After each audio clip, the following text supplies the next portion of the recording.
Riverside. I'm sure the logo appears someplace. So I'm using the test system that goes along with it. But I want to start getting back into doing the podcast again. And the best way to do that is to just do it. You've seen a couple of videos, most of them have been on the phone that I've done, just to get, something, just to get back into the groove of doing it.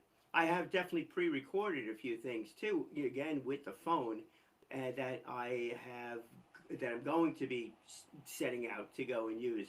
A lot of it's with the automotive world, and it's been interesting on those things.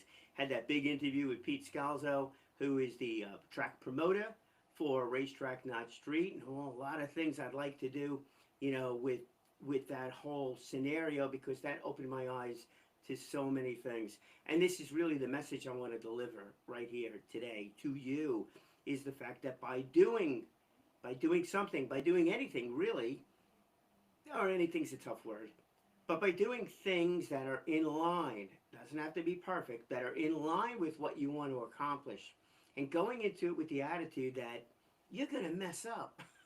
You're just flat out going to mess up. But you're going to learn from those things. That's the important thing to do. Now, whether or not you're comfortable going online completely and allowing everybody to see where you mess up or not, all right, some of that's a personality thing. I'm kind of good with it. You get feedback. It's okay.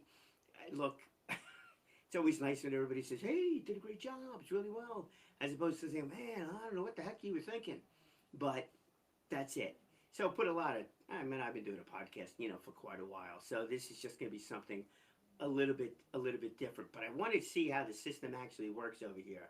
And I do believe that I could see live chats on the different places where this is going out. And that should be going out to YouTube, Facebook, YouTube and Facebook. I don't think I set anything else up with the system right now. And then obviously, on Riverside, which you can't really go on to go and see. But we'll see how it works out.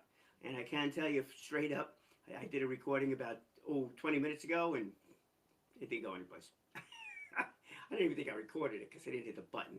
So everything in life is absolutely a learning curve.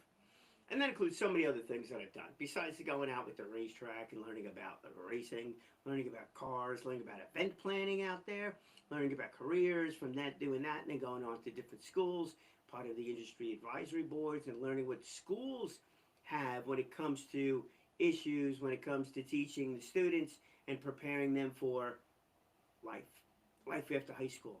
What does that mean? And I can tell you it's changed so much over the years. When I was in high school, this is back in the 70s.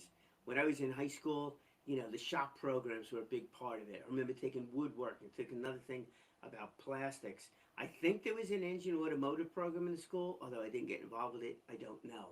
But then some of those other groups that are there too, the music, arts, all the rest of that kind of stuff. It was a big part of the school. Then all of a sudden it seemed like a lot of that stuff fell out of favor. Maybe that was because of economics.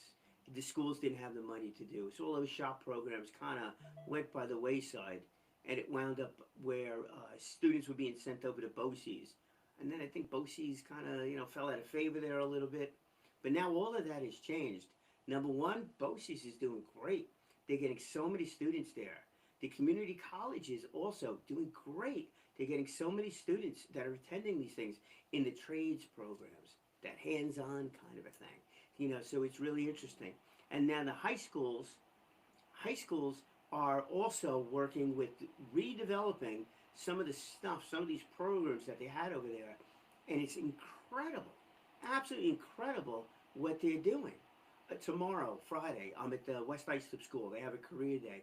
But I've gotten a chance to go down there and see what they're doing with CNC machinery. CNC machinery, welding programs. They got 2 bays on the automotive side of things. They're looking to do more. They're looking to do a lot more. Oceanside's doing it. Three Village School, doing it. They want to accomplish more inside the school. And then the BOCES program is there, like I said, very important factor in everything, and it's great. So a lot of things are changing. But the only way I knew any of this stuff, because I don't come from an education standpoint, I was going to make a joke on that one. But anyhow, I don't come from an education standpoint. But so the only way I would know this is by doing it. And crazy as it seems, the reason why I got to see some of this stuff is because I jumped on a microphone 5 years ago for a panel discussion on opportunities, growth opportunities on Long Island. And one thing led to another, led to another. So that's what you need to do. Don't be afraid of making a mistake. I had a conversation with somebody before too about the camera. He's like, the best way to learn how to use the camera is to use the camera. Go out there and play with it. I was like, yeah, I think I'm up to 18,000 photos I've taken. I'm so glad they're digital because I remember years ago it used to be film. I could only imagine how much it would cost in film to take those things, and I always sent it out to get developed. And boy, was it disappointing. You get the rolls back, 36 shots per roll. 4 of them come out good. You're like, oh, terrible stuff. But now you get to see the stuff that's terrible right at the beginning. You're like, you know. So, but by doing things, you learn from it, and I hope this thing comes out okay, as it goes, and then we'll continue to, redo back here over here to make the set look good because we got my little speaker bureau thing. And the thing about speaking, I blocked Yosemite. Don't want to do that. The little car and that sign is out of focus. Not too sure. We'll see if we can fix that one, or not. Or maybe not. Maybe we don't do much of a background there. All right, so let's go see. I just want to see about chat, live stream chat. I got nothing going on over there. I do hope this broadcast out. If it didn't, well, I still have much to learn, and don't I? We'll go figure this out. And after we do, we'll start doing it on a consistent basis, and then we'll start getting guests in here. We'll get the whole program going because there is something that this number of messages I want to get out over there.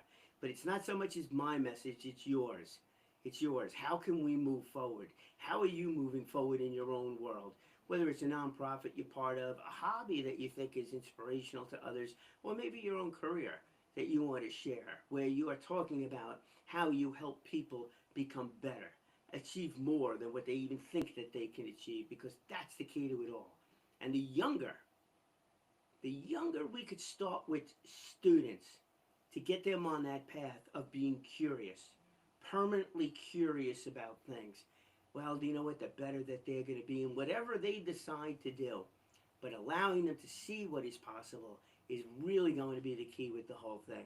And I hope that this is going to be one of those tools that can be used where those students can see what is possible, just like they do with the career days, just like they do on an everyday basis when it comes to them getting involved with their community.